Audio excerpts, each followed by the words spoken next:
नमस्कार, सिन्हा क्लासेस के इस यूट्यूब चैनल पर मैं आप सभी का स्वागत करता हूं और उम्मीद करता हूं आप सभी स्वस्थ हैं, सुरक्षित हैं।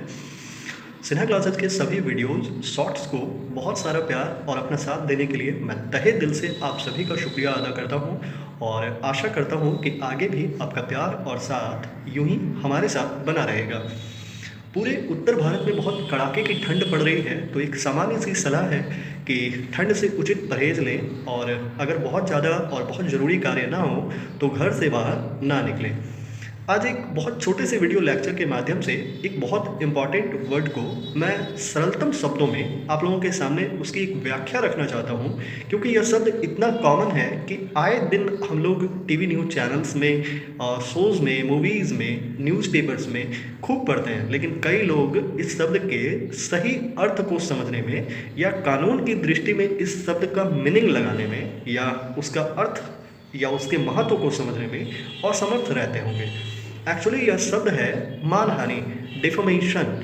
इस शब्द को खूब सुना जाता है और बोला भी जाता है। आइए समझते हैं कि इस शब्द का क्या मतलब होता है और भारतीय कानून में यह शब्द कहाँ लिखा हुआ है। तो जब आप इंडियन पेनल कोड 1860 के चैप्टर 21 को पढ़ेंगे, तो उसमें एक सेक्शन है 499। इस सेक्शन में इसकी बहुत डेफिनेशन की बहुत डिटेल परिभाषा लिखी हुई है। हूबहू तो नहीं, लेकिन सरलतम शब्दों में मैं चाहता हूं कि आज उस परिभाषा को मैं आपके सामने रखूं।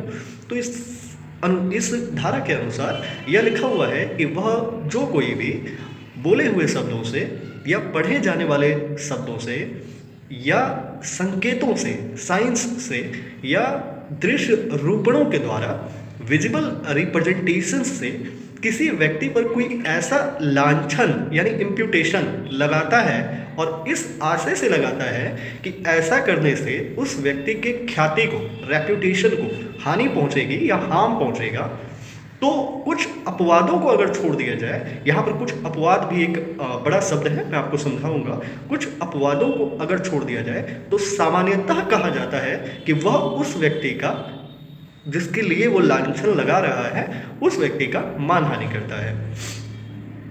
अपवाद में जैसे न्यायालय की कार्यवाही, अगर मान लीजिए कि किसी न्यायालय में कोई जुडिशियल प्रोसीडिंग हो रही है, तो उसके सही रिपोर्टों को प्रकाशित करना वो मानहानि के कैटेगरी में या उसके दायरे में नहीं आता, ये ध्यान रखिएगा। तो ऐसे कुछ अपवाद हैं, अगर उनको छोड़ दिया जाए तो सामान्यतः ऐसी घटना मानहानि कहलाती है।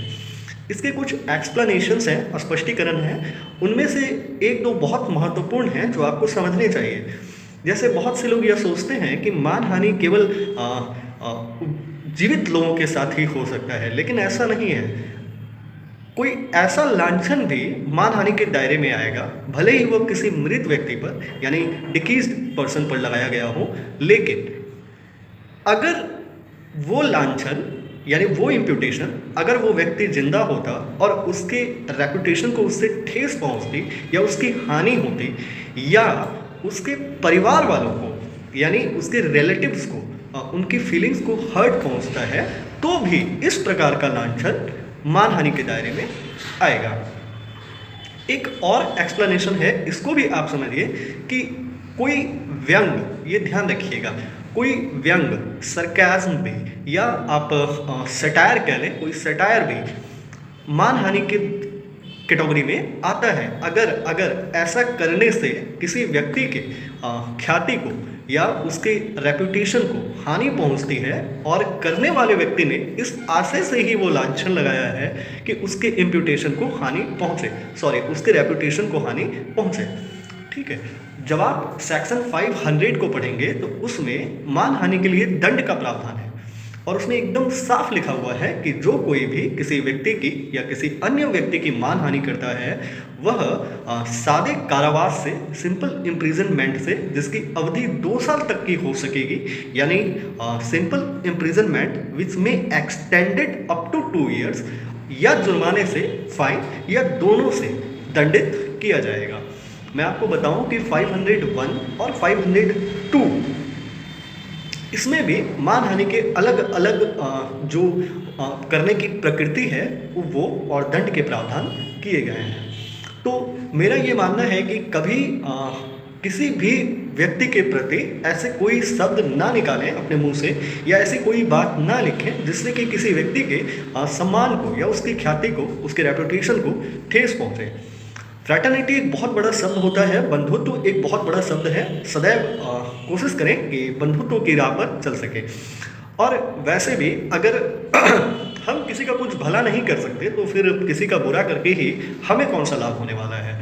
सिन्हा क्लासेस के एक अगले एजुकेशनल वीडियो में आप सबसे जल्द मुलाकात होगी। स्वस्थ रहें, सुरक्षित रहें। जय हिंद।